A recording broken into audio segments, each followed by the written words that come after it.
A small crowd of local people gathered on the main road to watch the last arch fall.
That's it, the end of an era, the end of Jacksdale's railway.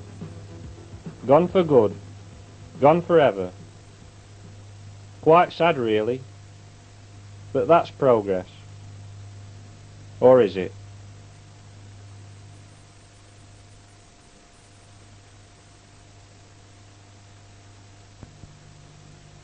Most of the railway route has now disappeared, apart from narrow paths where people can walk through the trees and overgrowing vegetation.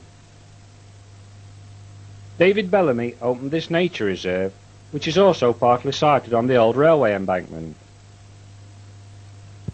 The sports ground no longer looks onto the railway bank, but to the houses on the main road, and the newer property on St Mary's Walk, which is built exactly where the lines once ran.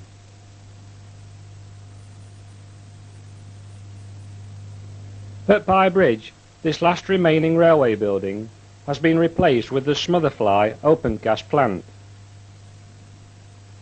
This was the site of Pye Hill and Summercote Station.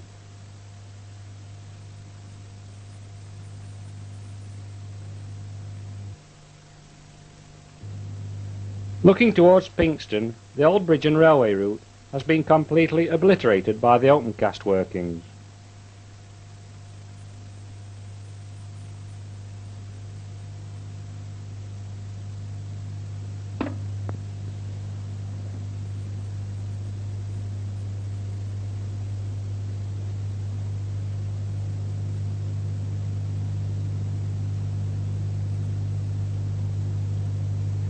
In less than a year, the outcrop has wiped out all traces of the James Oaks clay pipe works and the remains of Pye Hill Colliery.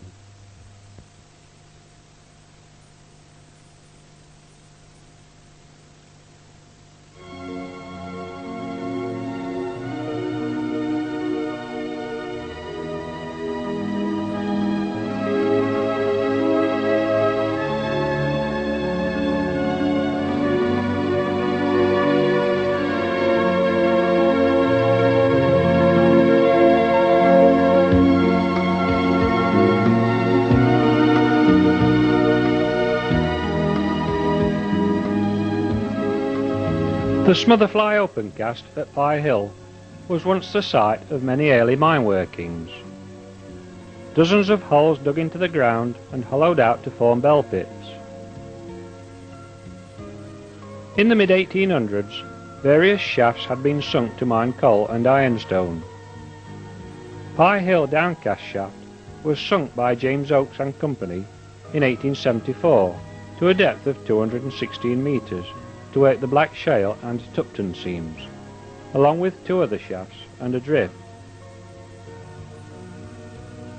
Pye Hill was later to become an amalgamation of three pits in the area, sunk by different mining companies. James Oaks Colliery at Jacksdale, which was to become Pye Hill No. 2. The Barbara Walker pit at Underwood, which was to become Pye Hill No. 1. And New Selston Colliery, more commonly known as the Bull and Butcher pit.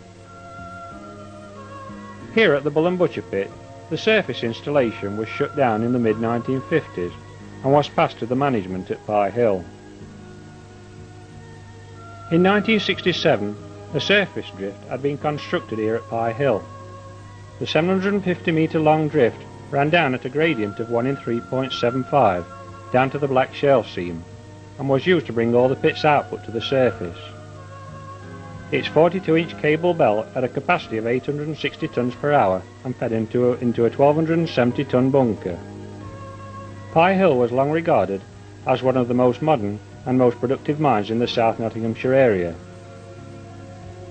This aerial view shows both the colliery and James Oakes's clay works.